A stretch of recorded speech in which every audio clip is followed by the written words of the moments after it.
All right. So I'm Sarah Kaiser, and I am going to be presenting on the need for trauma-informed schools. My proposed policy change is that there needs to be a mandatory training for teachers and administrators on ACEs, which is adverse childhood experiences, and the effect that they have on students. Um, I'm looking at increased training in self care as well for teachers that are dealing with vicarious trauma, and looking at the behavioral management training that's targeted towards children who've experienced trauma and how to best deal with them in the classroom.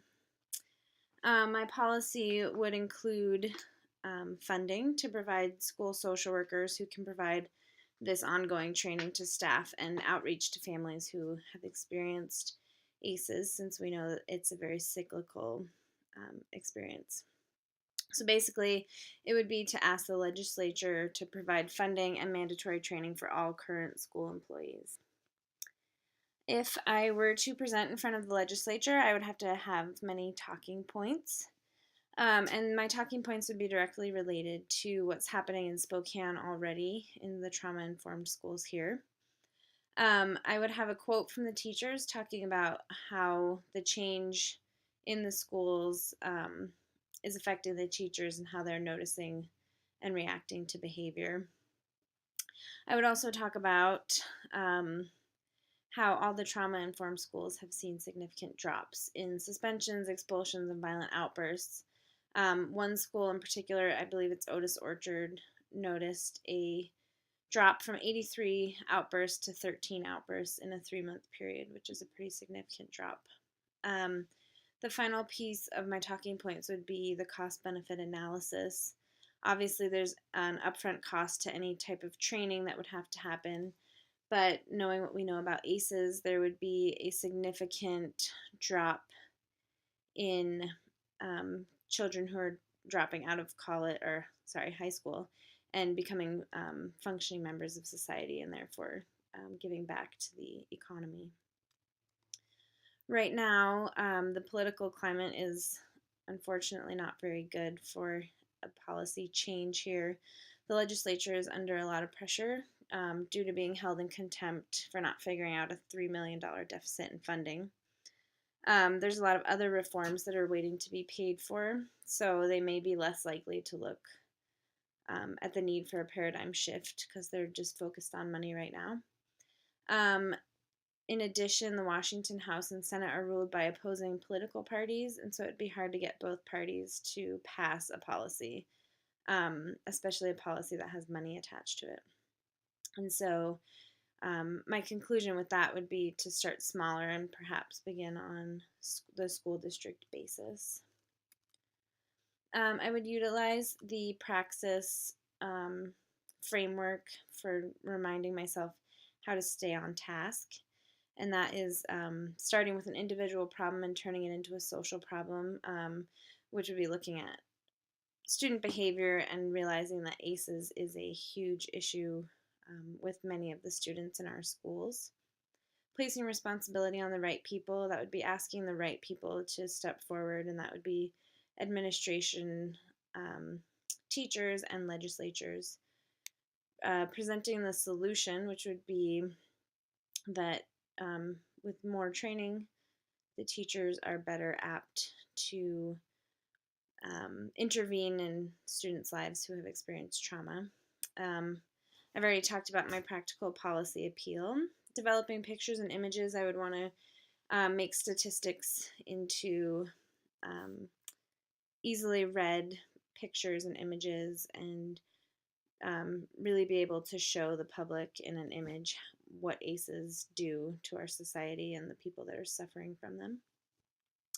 And I would want to tailor to the right audience. I wouldn't want to bring highly statistical information to parents and concern them with the money aspect of ACEs. I would want to concern them with their children and how they're being treated in schools.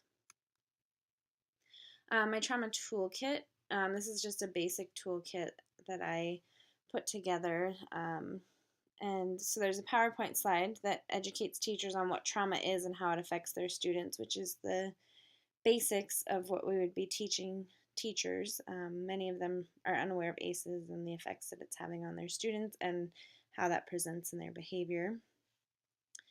The fact sheets that I would include are trauma facts for educators, which would kind of reiterate what they learned in their PowerPoint. The impact of trauma on high school students, and this is because I designed my toolkit around high school educators, but there's also fact sheets for elementary and middle school as well. And then self-care for educators, because we know that secondary trauma can also be extremely detrimental to educators and cause high rates of burnout. To create a paradigm shift, I would have to change the way that people think about trauma. And the biggest question with that is how. And if I'm going to approach teachers, the best way to do that is to get their buy-in with statistics on the current trauma-informed schools and the change that these teachers have seen in their behavioral issues. The training that I would provide would count towards professional development clock hours, which is something that all teachers need to accumulate over the school year. I would want to instill a sense of empowerment for both the teacher and the student that behavior can change and that no behavior is set in its ways. And if both teacher and student are willing to change it, they can see a positive outcome. I would also want to stress less individual care and change towards trauma-informed culture. So telling the teacher that there is less focus on them having to treat each individual student's behavioral issues, but really just to understand where each student is coming from and to be backed by the culture of the school. Again, a quality training teaching the teachers and informing them of all of these changes that can be made. And then really having a commitment to the change, whereas staff and administrators have to believe that this change is able to occur and that it's for their own good. There's many needed system changes in the schools. The main barriers are policy. Obviously, we need a policy to mandate training and funding.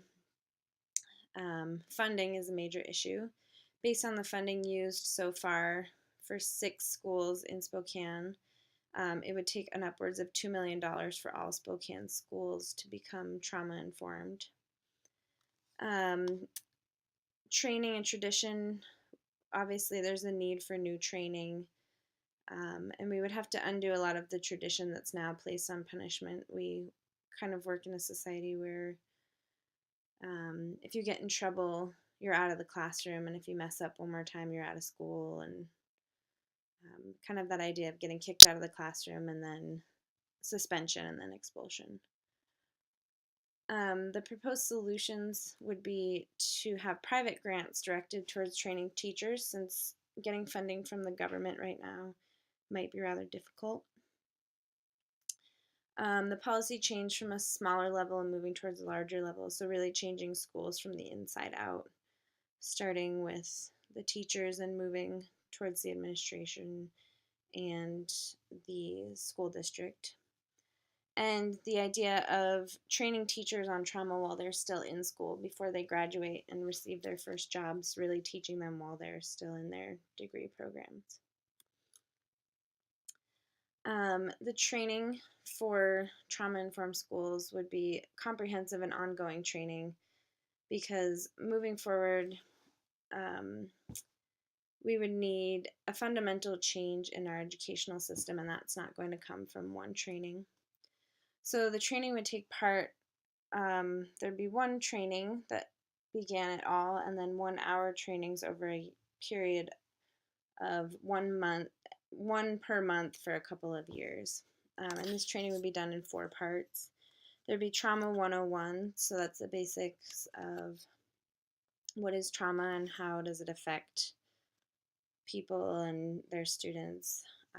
Then the second part would be, what does trauma look like in students, the behaviors that children who are experiencing trauma often show in a classroom.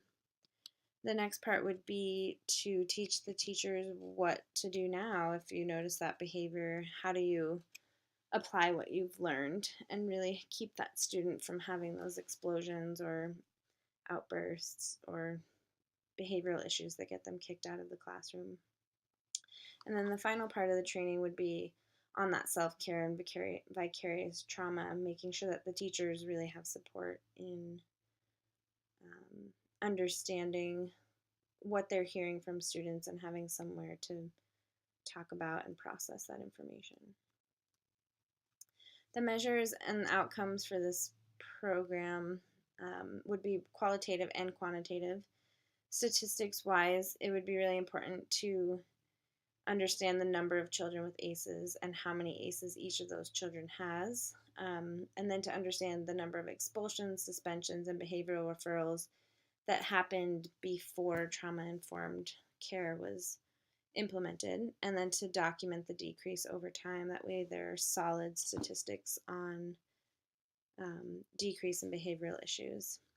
The other qualitative piece would be surveys and asking staff, students, and administrations trauma-specific questions about the safety they feel in school and if they feel their teachers understand and if the teachers feel the administration is understanding. And then to give that survey at predetermined intervals of time to show change over time. So my training example for this is called the iceberg. Above the water is the tip of the iceberg, and this is where schools currently operate. They operate on the behavior that the child is showing, and this is when a child is reacting or blowing up due to some unknown cause. The training shows where the schools need to focus, which is below the water, and this is where the trauma trigger occurs. So the activity shows and asks the teachers to identify what they believe a specific student's trigger is, how that student is showing that internal escalation, what the teacher notices about the escalation, and how they can intervene before the student breaks the surface and ends up really showing that behavior. And then on the other side of the iceberg, we have their de-escalation, and that's things that would lead the child to calm down, such as coping skills and things that they've come up with the teacher.